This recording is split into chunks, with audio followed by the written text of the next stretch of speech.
Hello friends, how are you? Welcome in this channel. आज आपण superposition of waves ह्या चॅप्टरचा part number 12 बघणार आहोत. But before that let us revise what we have learn in video number 11. Video number 11 मध्ये students आपण harmonics, overtones and end correction ह्या गोष्टी discuss केलेल्या आहेत. Harmonics means it is the fundamental frequency as well as the integral multiple of fundamental frequency which is actually present or not present in the given sound. Now, overtone is the term which is used to indicate the multiples of the fundamental frequency which are actually present in the sound. त्याच्यानंतर आपण end correction बघितलं होतं students. End correction means the distance between the open end of the pipe and the antinode is called as the end correction. Students, आज आपण त्या पुढील नवीन topic बघणार आहोत, that is vibrations of air column in a pipe closed at one end. Okay, so let us consider a pipe which is closed at one end and open at the other end. बघा, diagram मध्ये दाखवल्याप्रमाणे आपण एक pipe घेतलेली आहे which is closed at one end and open at the other end. Now ह्या पाईपच्या वरच्या बाजूला आपण एक ट्यूनिंग फोर्क जर का धरला तर the longitudinal wave will travel in downward direction. As we know, the end is closed, so the incident wave gets reflected in a upward direction. Now, incident wave is moving in a downward direction and the reflected wave moving in a upward direction. Now, these two waves are equal in amplitude, period and frequency, but the direction is opposite. So, these two waves get superimposed each other and they produces a stationary wave which is in form of loops. Now, this stationary wave is produced with the boundary condition such that the node is produced at the closed end and antinode is produced at the open end. That is called as the boundary condition. So students, this is the first mode of vibration. ह्याला आपण first mode of vibration असं म्हणणार आहोत. ह्या मोड मध्ये बघा, the air column is vibrates in a such a way so that one node and one antinode is formed, right? Now, this is the fundamental frequency because this is the fundamental mode. So, the frequency of air column of vibration is called as the fundamental frequency. Small l is the length of the pipe and capital L is the length of the air column. So, length of the air column capital L is equals to आहे lambda by 4, where lambda is the wavelength of vibration of air column, right? Now, lambda is equals to काय होईल मग? It gets multiplied, so it becomes 4L. So, now wavelength lambda is equals to 4L.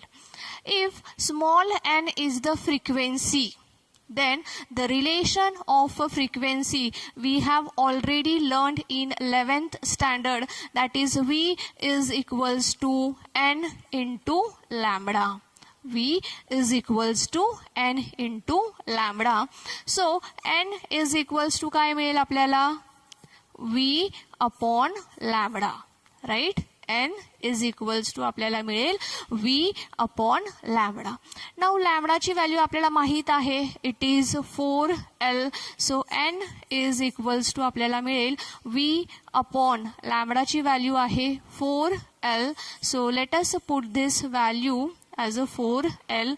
So we get the frequency n is equals to v upon 4L. Now this frequency is the fundamental frequency. ह्याला आपण काय म्हणणार आहोत? This is fundamental frequency. It is fundamental frequency and also it is the first harmonic. त्याचप्रमाणे हे काय आहे? It is first harmonic. Okay, so n is equals to आपल्याला मिळालेला आहे V/4 into L. Okay, now the air column is made to vibrate in a such a way so that the two antinodes and the two nodes are formed in a pipe. आता air column अशा पद्धतीने vibrate होत आहे की जेणेकरून काय तयार होत आहे? तर दोन अँटीनोड्स आणि दोन नोड्स तयार होत आहेत. Right. So the length of the air column capital L is equals to 3 λ1/4. Now λ1 is the wavelength. Okay, so λ1 is equals to काय मिळेल आपल्याला? हे मल्टिप्लाय होईल, so it becomes 4L/3.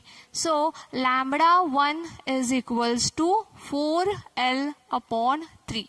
Now we know that n is equals to V/λ1. Sorry, lambda. So n1 is equals to आपल्याला मिळेल V/λ1. ह्या relation वरून आपण हे लिहिलेलं आहे. n1 is equals to V/λ1.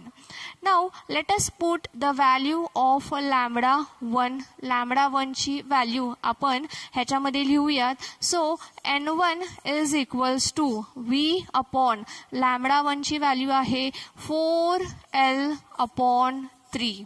Okay, 4L/3. So हा 3 वरती गेल्यानंतर आपल्याला मिळेल 3V/4L. Okay, now we know that V/4L is equals to काय आहे? n आहे. So n1 is equals to काय होईल? 3 into n होईल. Okay, V/4L is equals to काय आहे? n आहे.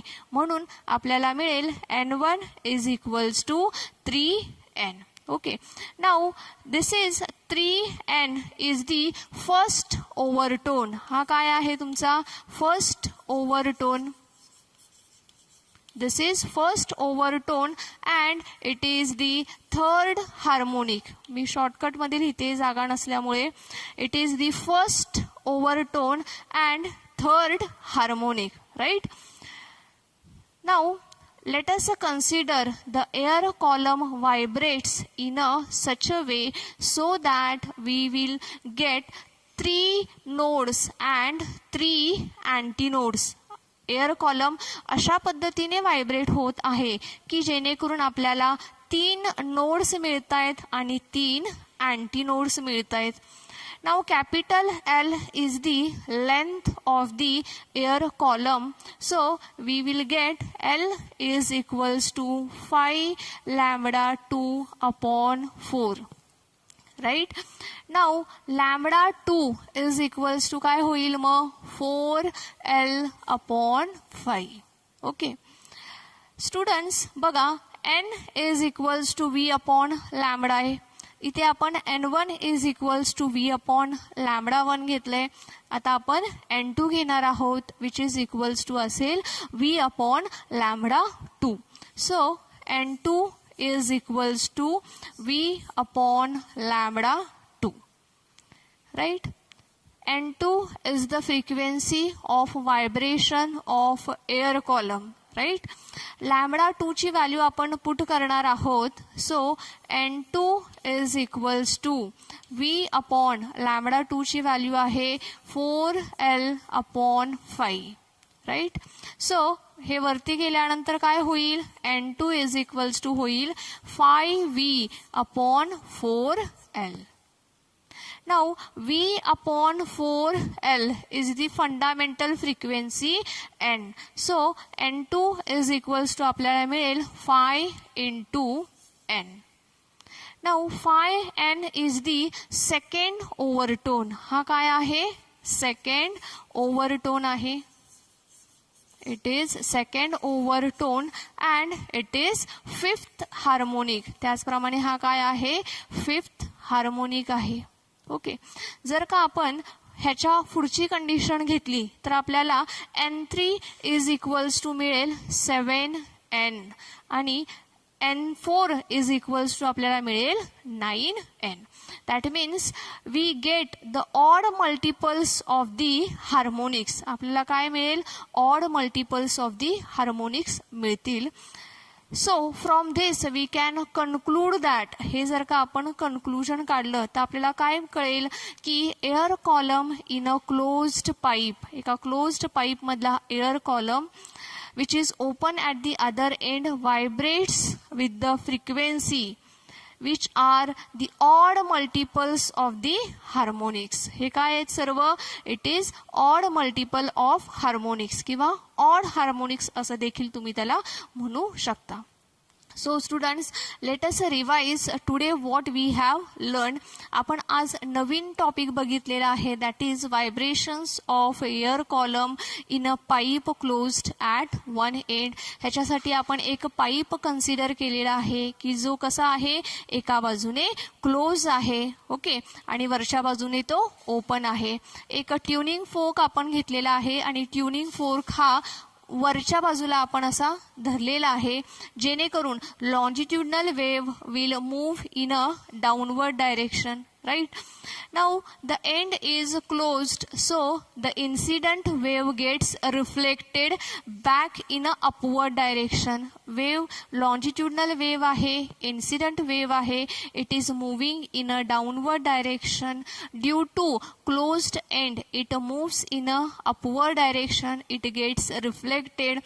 Now incident wave and reflected wave both are the identical waves traveling along the same path in a opposite direction, and they will get interfere with each other and produces the stationary wave which is in form of loops, with the boundary conditions that the node is produced at the closed end and antinode is produced at the open end. Okay, so this is the first mode of vibration. So this frequency is called as the fundamental frequency, which is the frequency of vibration of air column. Right, ह्याच्यामध्ये एक node आहे आणि एक anti node आहे. So length L, which is the length of the air column, can be given as L is equals to lambda by 4.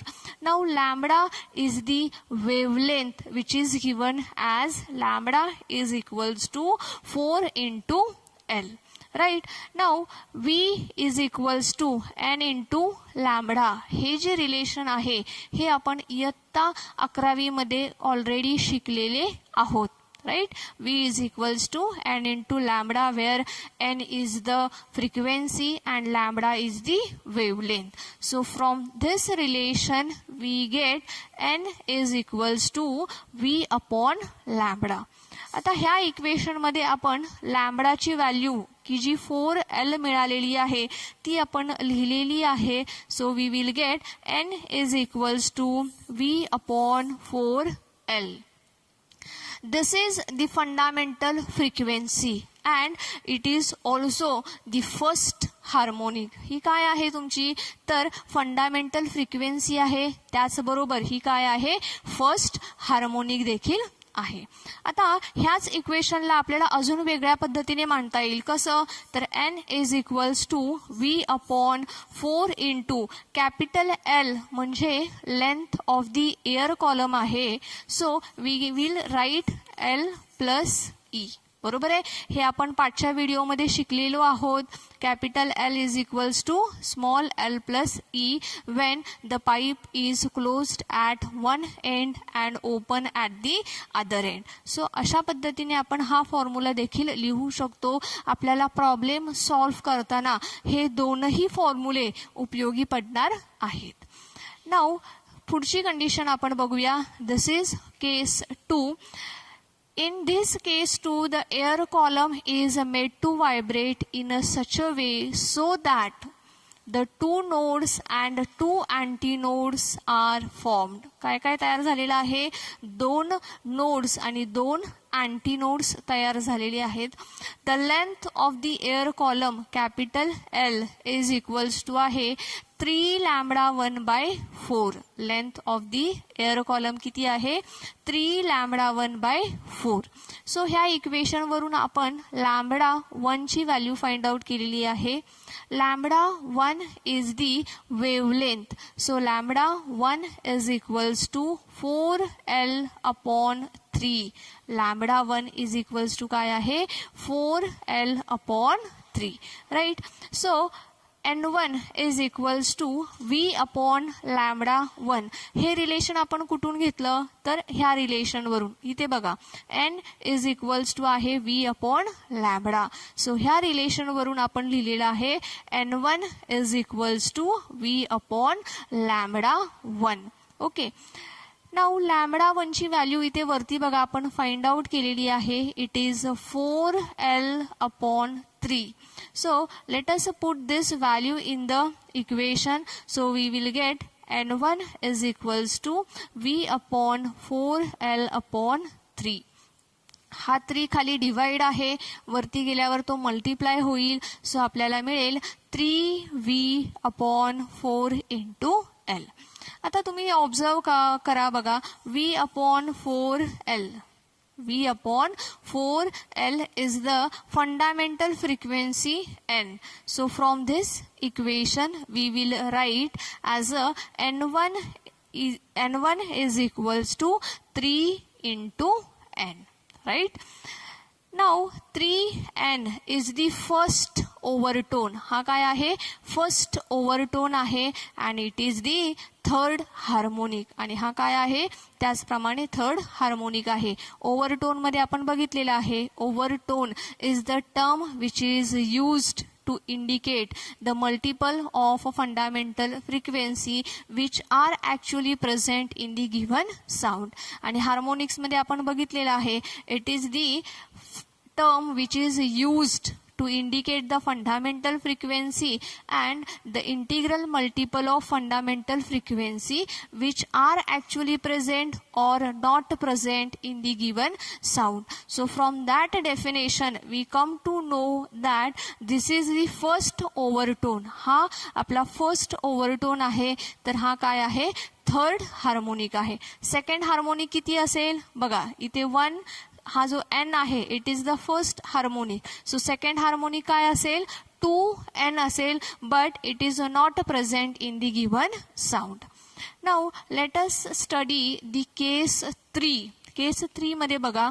The air column is vibrate in a such a way so that the 3 nodes and 3 antinodes are produced.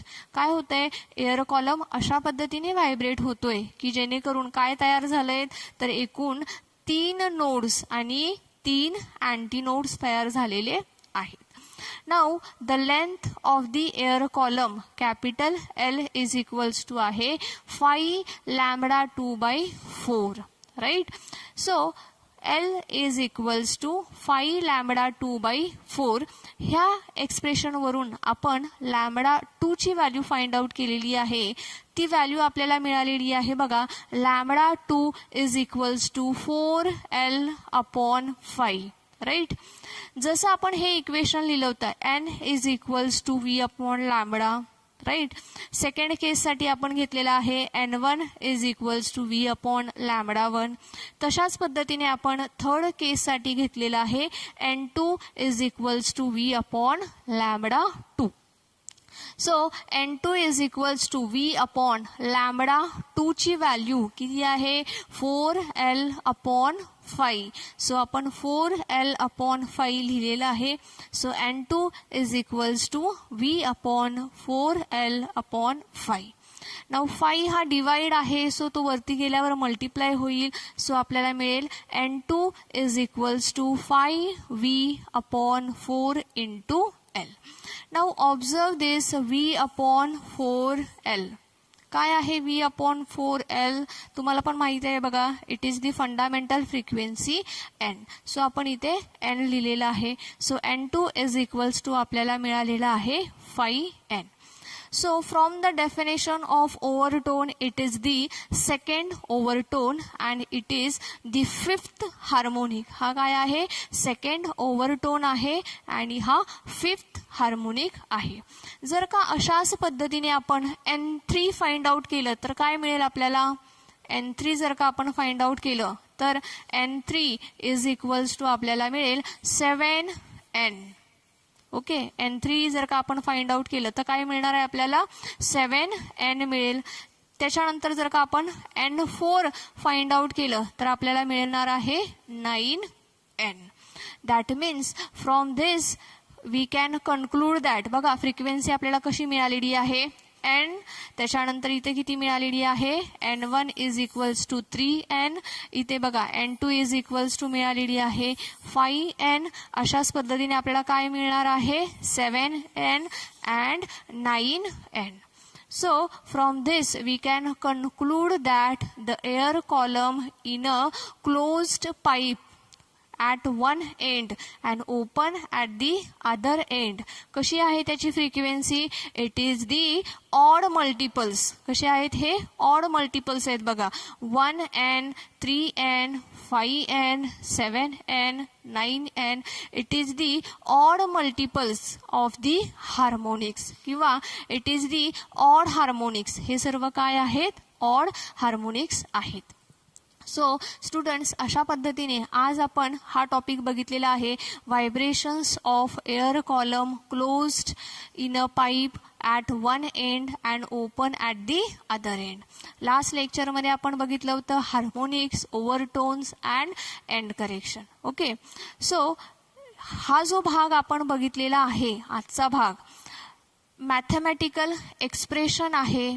Okay, so हे सर्व expressions मी एकदा घेतले की तुम्हाला ते सर्व येतीलच असं नाही, त्याच्यासाठी तुम्ही प्रॅक्टिस करणं गरजेचं आहे. सो हा व्हिडिओ बघितल्यानंतर तुम्ही हे सर्व डायग्राम काढणार आहात. त्याचप्रमाणे हे जे मॅथमॅटिकल एक्सप्रेशन आपण डिराईव्ह केलेलं आहे, ह्या मॅथमॅटिकल एक्सप्रेशनची तुम्ही लिहून प्रॅक्टिस करणार आहात. जोपर्यंत तुम्ही लिहिणार नाही तोपर्यंत हा टॉपिक तुम्हाला क्लिअर होणार नाही. त्याचप्रमाणे ह्या क्वेश्चनमध्ये, ह्या टॉपिकमध्ये डायग्राम बघा अतिशय महत्त्वाचे आहेत, तुमच्या लक्षात राहायला पाहिजे. This is the first mode of vibration, this is the second, this is the third mode of vibration. First मोडमध्ये काय होतंय बघा, एक नोड आहे, एक अँटी नोड आहे, राईट. सेकंड केसमध्ये काय होतंय तर दोन नोड आहेत, दोन अँटी नोड्स आहेत. थर्ड केसमध्ये काय होतंय पहा, 3 नोड्स आहेत आणि 3 अँटी नोड्स आहेत. एक्झामच्या दृष्टीने हे डायग्राम अतिशय महत्त्वाचे आहेत. एक्झामला फक्त कधी कधी डायग्राम देखील तुम्हाला विचारले जाऊ शकतात आणि विथ डायग्राम हे मॅथमॅटिकल एक्सप्रेशन्स देखील महत्त्वाचे आहेत. नाव ह्या डायग्राममध्ये काय काय महत्त्वाचं आहे ते मी सांगते तुम्हाला. नोड, अँटी नोड ही पोझिशन दाखवणं ओके स्टुडंट्स, ह्याच्यामध्ये नोड, अँटी नोड लिहिणं महत्त्वाचं आहे. त्याचप्रमाणे अँटी नोड, नोड ही लेंथ ह्या डायग्राममध्येही त्याचप्रमाणे नोड, अँटी नोड आणि ही लेंथ लिहिणं महत्त्वाची आहे. अगदी त्याचप्रमाणे हे fundamental frequency, overtone, third harmonic, it is second overtone and fifth harmonic हे देखील मेन्शन करणं महत्त्वाचं आहे. Okay students, thank you.